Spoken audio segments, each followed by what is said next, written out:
It's going up. It's going up a lot. And let me just back that up a little bit because that's easy to say. I don't say things like that without a lot of analysis. There are three different ways to think about it. One is just some technical analysis. This is the third great bull market in gold in history. And when I say history, I'm only going back to 1971 because prior to 1971, gold was money. So you didn't have a bull market or a bear market. It was fixed to the dollar.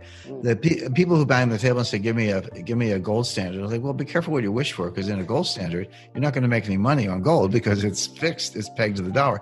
If you want to make money on gold, you would actually be against a gold standard because they keep screwing up the currency and the gold goes up.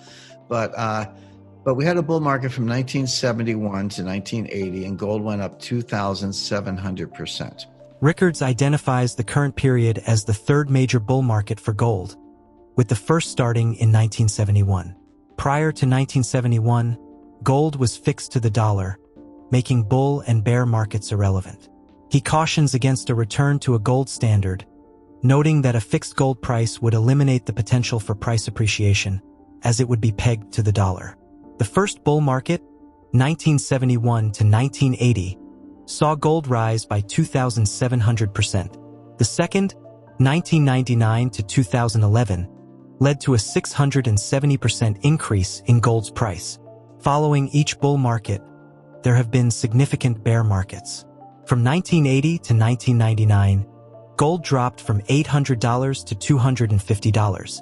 Another bear market occurred from 2011 to 2015.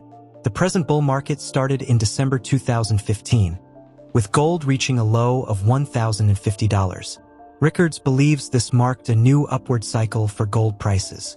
Rickards uses this historical context to highlight that the current bull market for gold is substantial and driven by patterns seen in previous cycles. Now, let's get back to the interview. Then we had a bear market from 1980 to 1999, and gold went down from $800 to $250. So that's, and do the math, that's 60 or 70%. Then we had the second great bull market from 1999 to 2011, and gold went up 670%. Then we had a bear market. It's so funny how these things go in cycles, from 2011 to 2015, but you can call the bottom. It was December 16th, 2015. Gold was $1,050 an ounce. I'm talking US dollars. That was the bottom. And I saw it at the time, and I called it at the time based on a conversation I had with Jim Rogers, who's the greatest commodities trader in history. And we were down in the Dominican Republic at Casa de Campo during the bear market. And I said, Jim, what do you think about gold? He goes, well, I own it. But I'm not buying more at the moment. I'm waiting. He said, I'm not selling it, but I'm not buying more. I'm waiting. And he said to me something that just hit me right between the eyes. He said, gold is going to the moon, but no commodity goes to the moon without a 50% retracement along the way. There comes a time when it drops 50%, and then it's like the second liftoff, and then it goes to the moon. Now, take the bottom in 1999, it was $250 an ounce. The top was $1,900 an ounce in August 2011. So that's $1,750. Half of that, so 50% retracement would be down $825. So 1,900 minus $825 puts you at $1,075. Well, bingo, 1050. That's close enough for government work, as we say.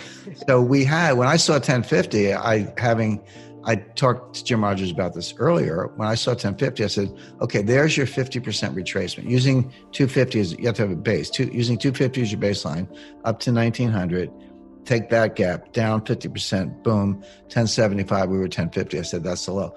Now it's getting close to 1900 again. I mean, actually on an intraday basis, I think it just kind of kissed the all-time high. It was like right there. So there's the full retracement of the bear market, but this bull market, the third great bull market, started December 2015. We are up almost 90%. You go from 1050 to 1900, that's about 90%, 86, 87%. Yeah. But bear in mind, the last two bull markets, remember what I said, 2,700% and 670%.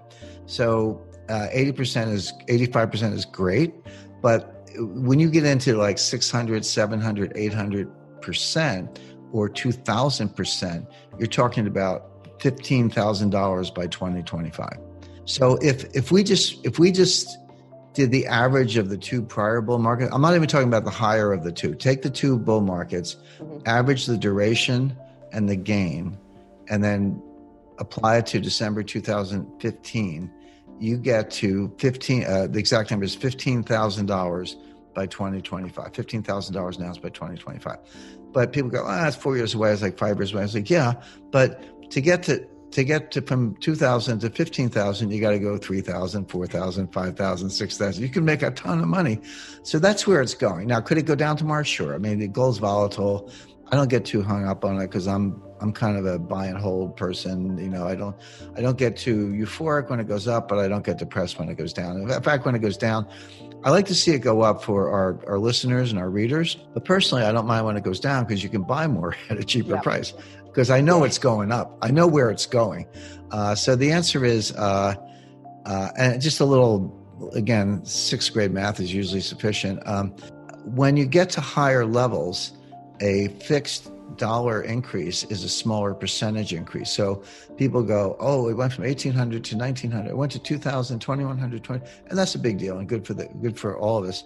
But those $100 increments get to be more and more frequent and more common because they start looking like 1/2 of 1%. 1/2 of 1% is not a big deal in the market.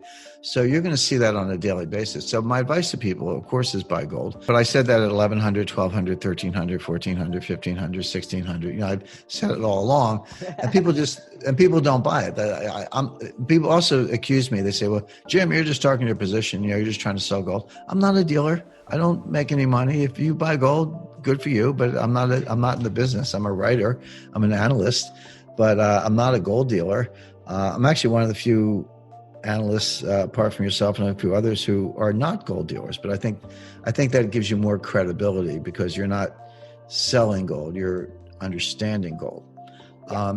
But for anyone who hasn't bought it yet, of course, denial is a powerful thing. They'll say, well, I missed the boat. Now it's up this high, it's going to go down. You haven't missed the boat. I mean, again, 80, 90% is a good run, but this is going to go multiples of that. Let's take a closer look at what's driving recent trends in gold prices. We've seen quite an upswing, and there are several factors at play. Looking back since 1971, we can identify 3 major bull markets for gold, each marked by sustained price increases. The latest of these began in 2015 when gold prices were relatively low, and since then, prices have risen nearly 90%. However, compared to past bull markets, this increase might still seem modest. For instance, in previous cycles, gold prices surged by 2,700% and 670%, so the current growth appears smaller in comparison. Looking forward, some experts are making bold predictions, with forecasts of gold potentially reaching $15,000 per ounce by 2025. While this would represent a significant leap from today's levels, it's essential to remember that the journey there may involve considerable volatility. Gold prices can fluctuate in the short term, but many investors see it as a valuable asset to hold. Known for retaining its value over time, gold often performs well when other investments struggle, making it an appealing choice for long-term portfolios. Ultimately, gold's story is one of resilience and opportunity. While exact future prices are hard to predict, understanding historical trends and the current market can offer valuable insights for those navigating commodities trading. Share your thoughts on Jim Rickards' analysis in the comments, and don't forget to like, subscribe, and turn on notifications for more updates like this. Thanks for watching.